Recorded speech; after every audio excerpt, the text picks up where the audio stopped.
Hi guys, welcome back to Settle in Spain. I'm Amanda.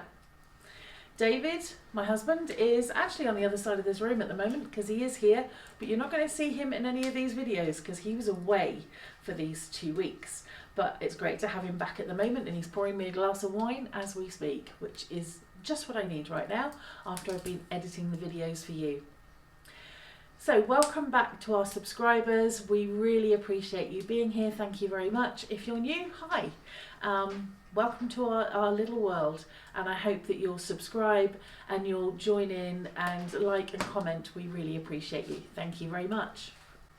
So these 2 weeks then are a little bit different from the initial weeks where we've been at the house because of the weather. It rained a lot. We had the Kalima at the end of the last video, and this video you're going to see the results of that, what happened, any problems that we found in the house as a result of the rains. I'm stood here in front of the fire. I'm actually a bit warm right now, but we've needed this every day for those 2 weeks. I don't know if I want the full length thing though, or if I'd rather stick to head and shoulders. I think I'd rather stick to head and shoulders.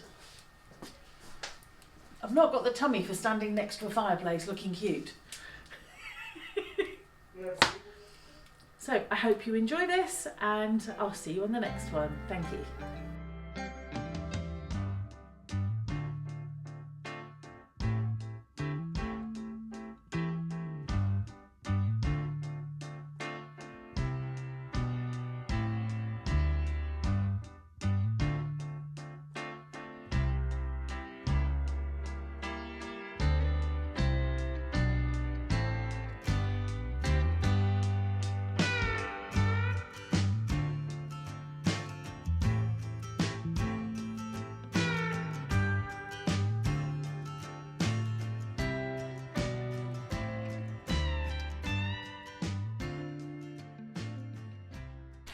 As this bad weather continues, we've got really heavy rain today and more weather warnings.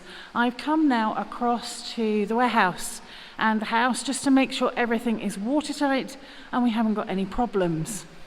So let's go through and make sure that everything is still dry. Fingers crossed it is. We know there's a few small holes in the roof. Clearly, one there, though luckily that's not affecting the furniture or anything that we've got stored in here. Same issues here, but again I know, or I'm pretty sure, oh, that's deeper than I was expecting. Got some holes, as you can see, in the roof up there, and that's created a little bit of a puddle. I'm going to keep an eye on that. The rain is mainly heavy today, and then it's going to lighten again. Let's have a look in here. You'd expect water to come through there. There are open grills and an open chimney. That's okay, that's not the end of the world.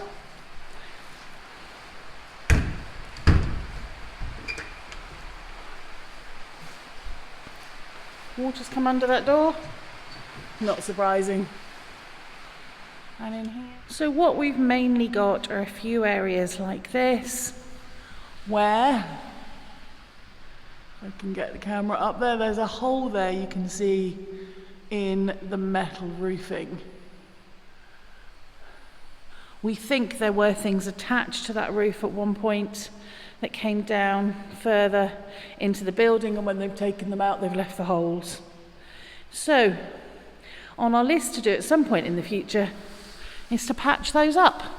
So there you go. The warehouse is mainly dry, nothing too serious. Just what I expected really. Spots where we've got the holes in this metal roof is where the rain is coming in. I'm going to keep an eye on that larger puddle at the back there just to make sure that that doesn't get any worse. Now, let's go check on the house. So it's nice and dry in here, but the windows that I cleaned just a couple of days ago are now filthy, predictably. But yeah, the house is dry. So that's good news. Again, this room, completely dry. A bit dusty, but dry. And I don't know if you can see, there's no evidence of any more beasties living in this. So that's good news. This window is a little bit more protected because of that carport there, so those panes of glass have stayed clean. And again, this room, nice and dry. Again, that wardrobe was due to go this week, but with the current weather, it's not going to happen. This room here, nice and dry. Gosh, it is good news when the weather's like this to find things are actually dry. Right there, Roti. Good boy. I was most concerned coming through to this back area of the house, particularly as it is a step up from here into the yard at the back and a step down further into the kitchen. But as you can see, even this area here, which is actually quite clearly underground, had managed to stay very dry. This is despite the fact that I had also left the window open. So although a lot of the dust and the sand came in, the rain wasn't coming in that side. I then went round upstairs. I found exactly the same. Every room was dry, evidence of bits of dust, where again one window was left open just above this one. So I closed those all up and then headed to the backyard. We have a big puddle at the end there. That definitely needs sorting out. That, if you remember, is where I was clearing the mud and the weeds.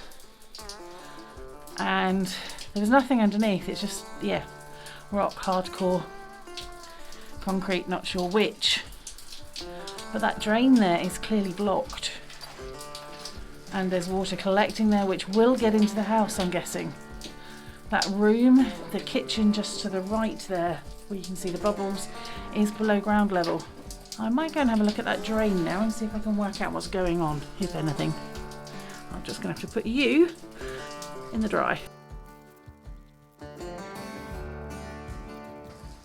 Reminder to self, do not leave the lead on the dog when it's raining and muddy out. So, a bit I left the other day and have now moved some of these slabs here, and as a result the water is now flowing down a drain there and making its way out. Problem solved already. Right, let's see if there's any more problems. All dry in here. Let's check the next room. Okay, well, we knew there would be an issue in here because there's a hole in the ceiling there. And those buckets are very full. So I need to get those emptied. And emptying these buckets was something that I would repeatedly do every couple of days for the next 2 weeks.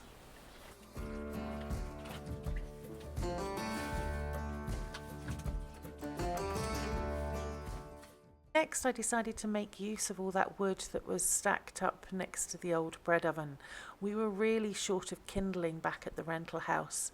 We hadn't expected the weather to stay this bad right this late into March, so I filled a sack to keep me going for the next few days.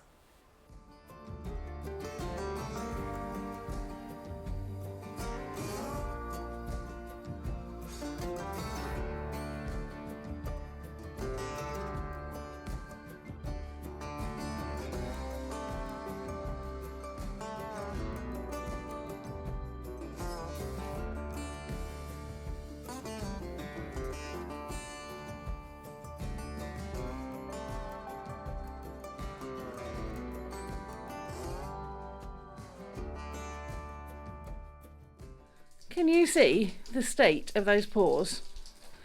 Hey? Otis, what are you doing? And his snout. And no doubt his belly and his lead, because he keeps dragging it all through the mud. Cleared the water that was collecting at the back of the house, but there is, I don't know if you can tell from this video, quite a big pool of water at the back of the warehouse. And that may be where that seepage and that damp is coming from. I'm going to walk around and see what I can do. So another day, and I don't know if you can see behind me, here you can just. The water that had built up against the back of the warehouse yesterday is nearly all cleared. And there's not too much inside the warehouse either. Oh, my glasses are at a strange angle. What I'm going to do, I'm going to take the measurements of that pipe at the back there and put an extender on it and extend it out to the land so that the more rain we get in the next few weeks, well certainly this next week we've got a lot of forecast, it'll drain onto the land here and not into the building. Hopefully that's the plan. I never did get a dry day to extend that pipe, but look what the rain did to our land. It's green. And the kindling did a great job of starting the fires and keeping us warm over that weekend as the rain continued day after day.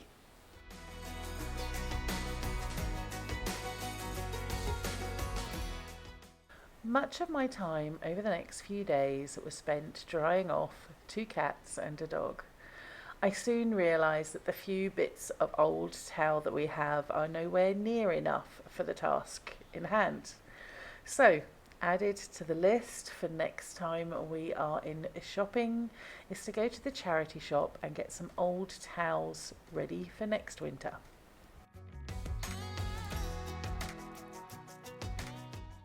The challenge of keeping things dry was a daily task.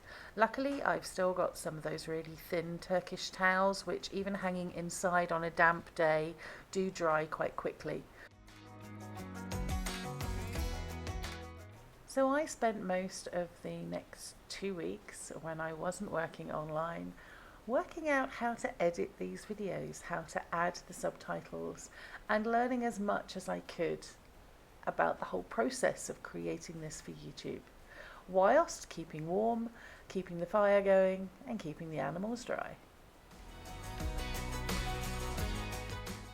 Whilst over on the land, the rain has meant everything is growing like mad, the locals have told us that apparently all this rain is not very good for almond trees. We've got a few different varieties on the terraces, and we're just going to have to wait and see what happens when almond harvest time comes around.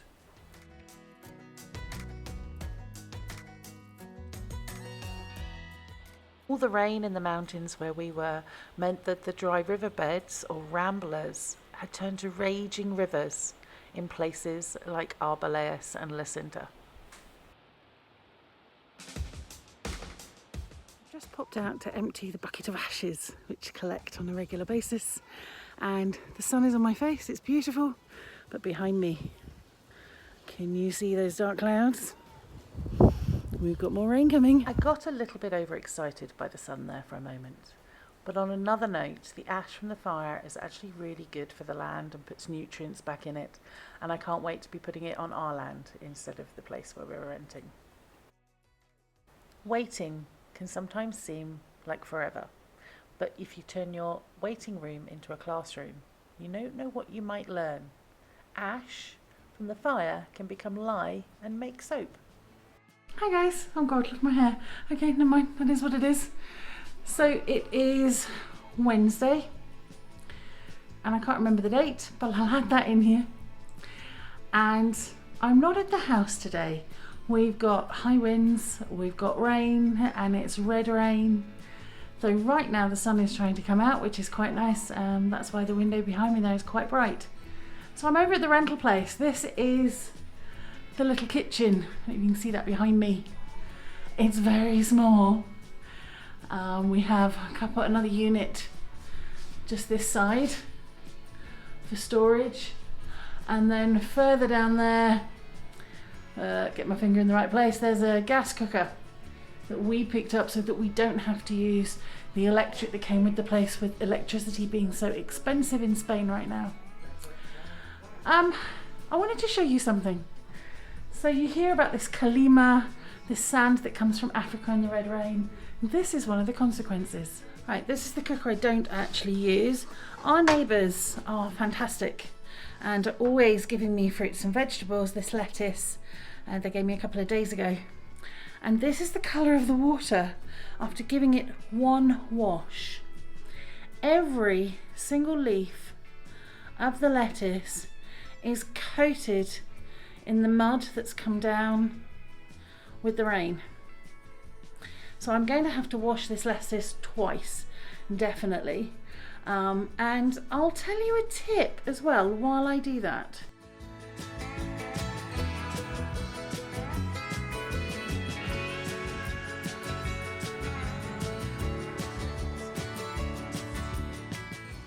Can you see the mud in the bottom of there? Maybe you can't, let me put the light on.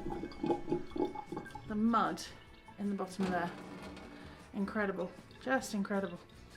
So a tip when it comes to salad. Hold on. Let's put some more water in that bowl. This is going to be a bit noisy.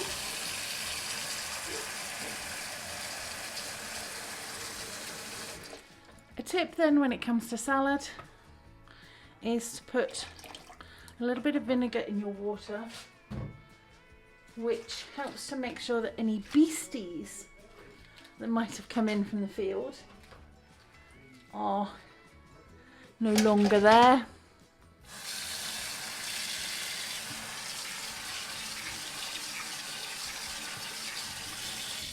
Because you never know what animals, rabbits, whatever have been over on your land. We've got cats and a dog, so I'm always very careful. Although these came from the neighbour and I know that very few animals are going to get on there, but rabbits and cats could, definitely. Now, when you have lettuce that you've grown yourself, it's not the same as buying it in the supermarket. When you buy lettuce from the supermarket, it's often already been washed or treated in some way and in a plastic bag. There's a reason for that. If you get your own lettuce, pick it fresh from the garden and put it in the fridge, it'll be floppy like that after 2 days, because this was given to me 2 days ago. That was the outside, one of the outside leaves. But these have been soaked in cold water for about 15 minutes. And look how much they've already picked up. A little bit longer and they'll pick up some more. But it's time for lunch, so I'm going to eat that one already. But the rest I'll leave to soak for a bit. I will give it a really good shake off. I don't have a salad spinner, something I really need to get, but I'll give it a good shake off. Then I will pat them dry between clean clean tea towels. Then I wrap them in a paper towel, put them inside a Ziploc bag and put them in the fridge, and then they will last for weeks and they'll stay crisp and fresh. So there you go, a tip from me. Now, obviously, if it's your own lettuce, just don't pick it until you want to use it. But if friends give it to you, that's what you can do. Over the last weekend of the rains, the wind changed direction and I didn't realise the window upstairs in the room that has the door where you step out, I'll insert a clip of that here, had blown open. Rain poured in, went onto the floor and went down into the room below. So we learned something else from this as well. We now know why that room downstairs is damp. That's probably been happening on and off for the last 10 years.